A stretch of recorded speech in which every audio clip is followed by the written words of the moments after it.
Hey guys, how you doing? Hey. Okay, we're recording? We're recording. Alright. Today we're going to be playing some Firewatch.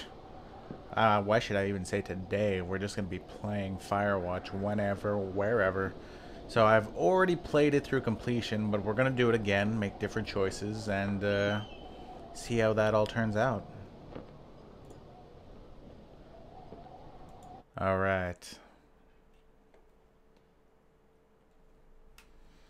I want to see how different the game can feel. That, and I've missed a few shortcuts. Not shortcuts, but Easter eggs that totally flew over my head, and I want to see if I can try and find them.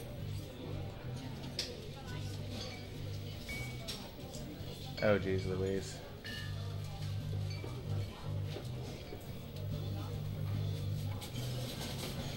Boulder, Colorado.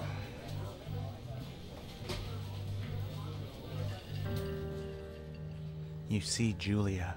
She's about your age, late 20s, laughing with well-dressed professors and grad students from nearby CU Boulder.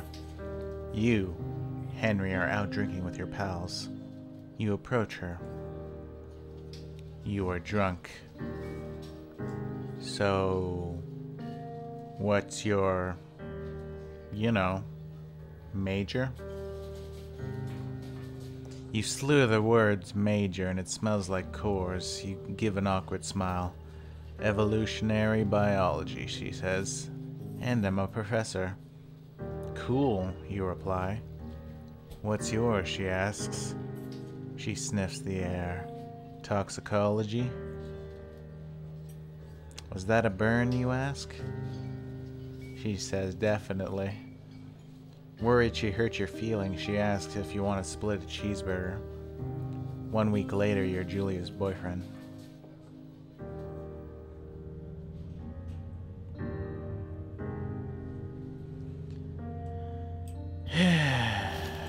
Let's get going.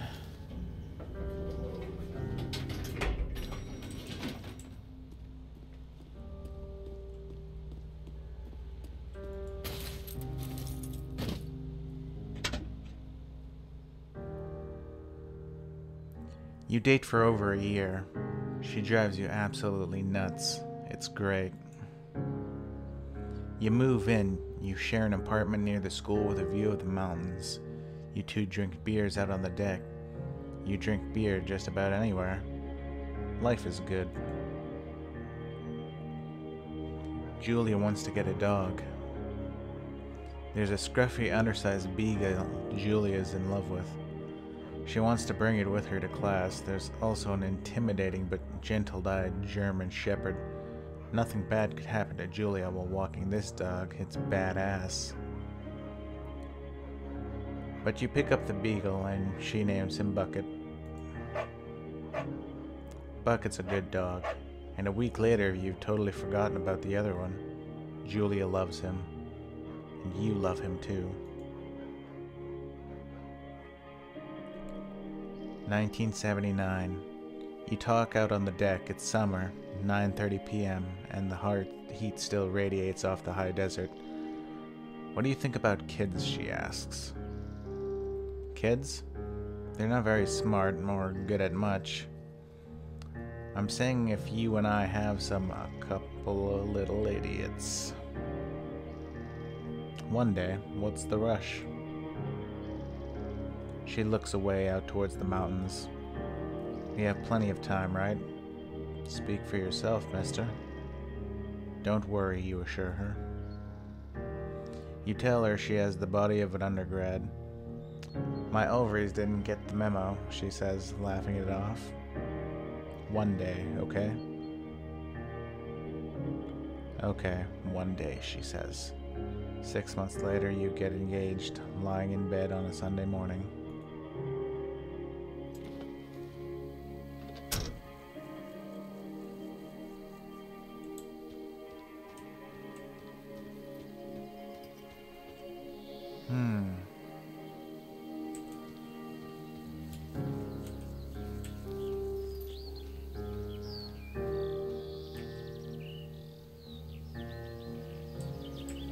Only you can help prevent forest fires.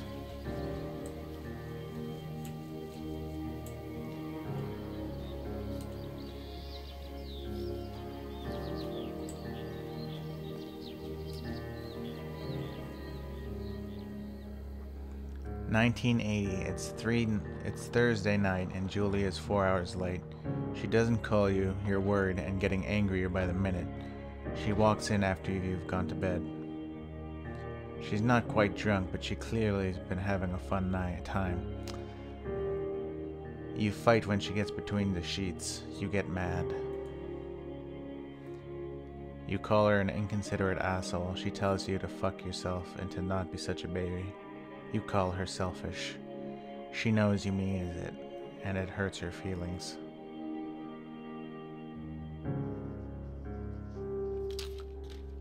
Julia still likes to draw. She draws plants from her research.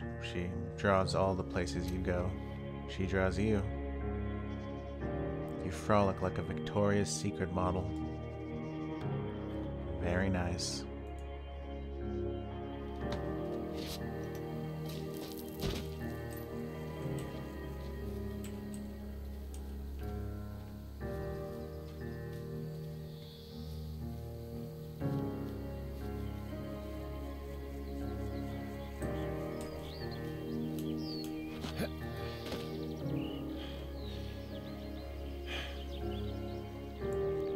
(1982). During the summers, you and Julia enjoy walking Bucket at night.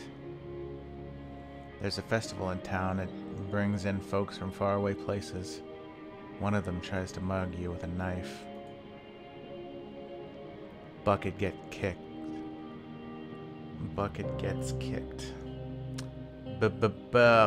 Fuck, dog, Julia yells. She gets flustered and has trouble speaking when she's stressed. You confront the attacker. You scare him away. You reach into your pocket like you got a gun and threaten to kill him. You manage to scare all three of you. He runs away. Julia asks to take a different path from that day forward. You say okay. You don't want to go that way either. From then on, you walk by the river.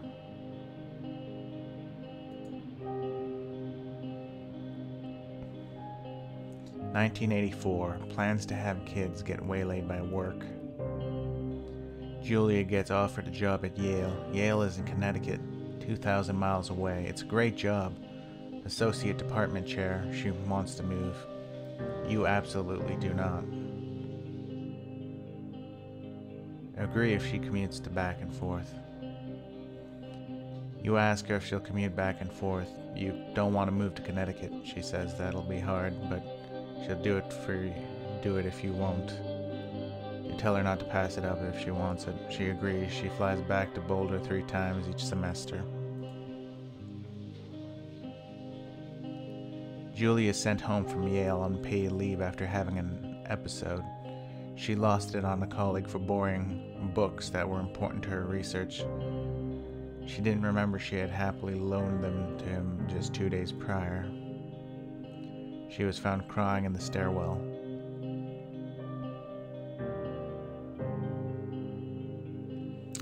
You make macaroni and drink wine to try and forget about it. It works.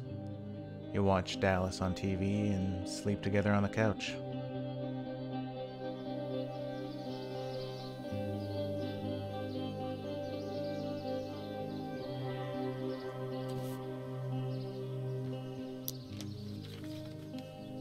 Ha! Oh shit. Okay, close that.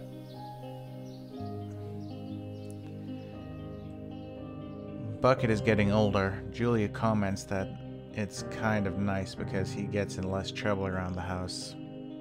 A week later, she goes back to the university. Julia's affliction gets worse. She can't remember things in class. Her research is in shambles. She drives her car to the next town over for no particular reason and has to be brought home by the police. She's devastated. She is sent home on permanent medical leave. Some days you get the Julia who calls you a dope and your unborn children little idiots.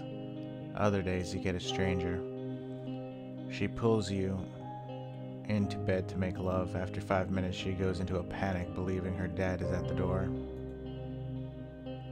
You tell her family. They're crushed and begin to make trips to and from their home in Australia to visit her. For a while, your friends come by with little things to brighten the day. She only gets worse. You spend your days following Julia around the house. You count the seconds between the 2 weekly visits from Danielle, the nurse. You suggest that Julia could live somewhere else, somewhere with 24-hour care, a home. It sits with you for a couple months.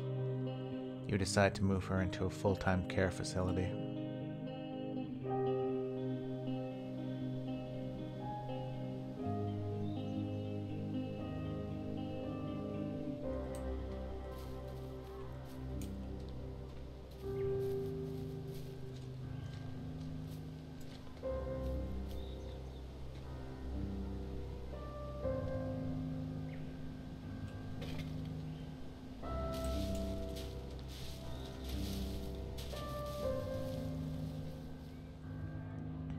Her family agrees with your decision. You find a fantastic place in Boulder and move her there. You see her every day, then every other day. You go out to the bar with your old friends. It's not the same.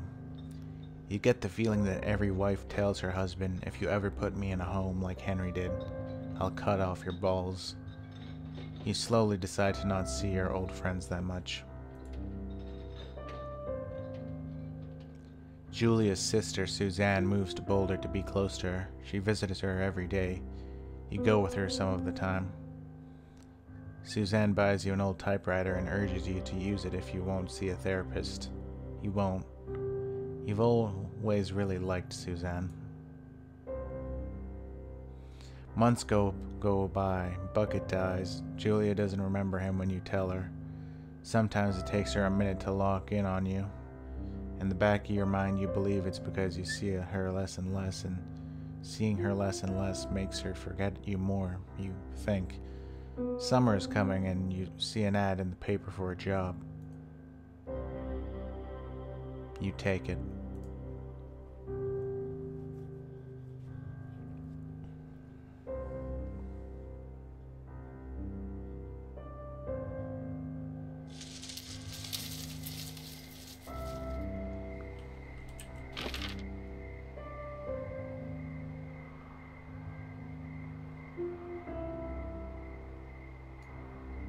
So I must have came from this direction right here then, huh?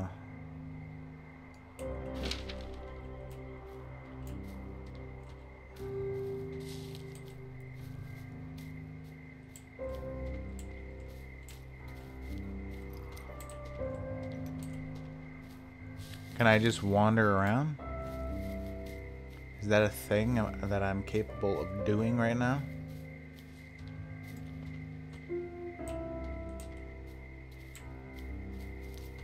Or no, not really.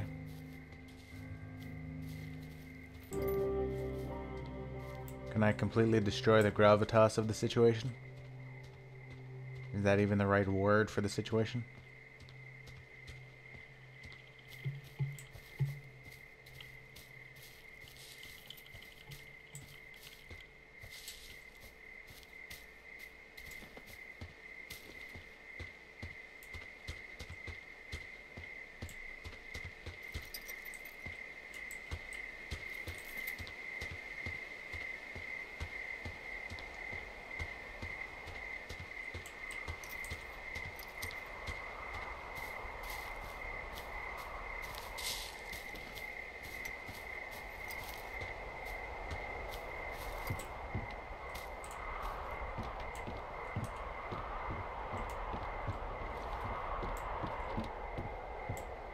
Hello? There's windows covering all the boards.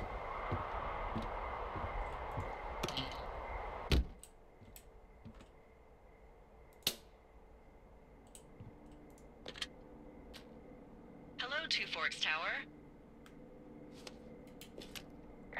Hello? Hello? Whoever this is? It's Henry, right? Yeah. I'm Delilah. Yeah, that's what the guy said on the phone. So, what's wrong with you? Excuse me? People take this job to get away from something. So, what's wrong? What's wrong with you? That's a great idea. Go ahead. Look, I just hiked for 2 days, so I don't really follow whatever it is you're doing right now. You take a stab at what's wrong with me. Fine, then can I sleep forever? Sure, buddy. Okay, now go ahead. You've killed 3 ex-husbands. Okay, you've killed 3 husbands. You're a black widow and you're just out here until the heat dies down and then you'll kill again. Ooh, very good. Bravo, Henry. Okay, I sleep now? Not quite. Now you. Okay, good night, bye. Let's see. I don't know anything about you. I say you got fired from your job and have finally decided to write your novel. That's the sort of bullshit reason you'll find a man out in the woods. Good night. Welcome to the job.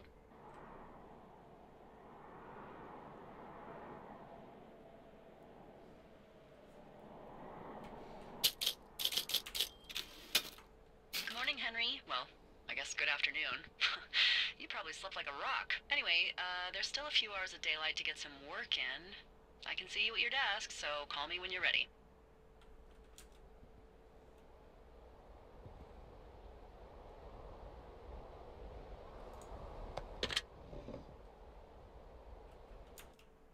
Alright guys, we just did the prologue.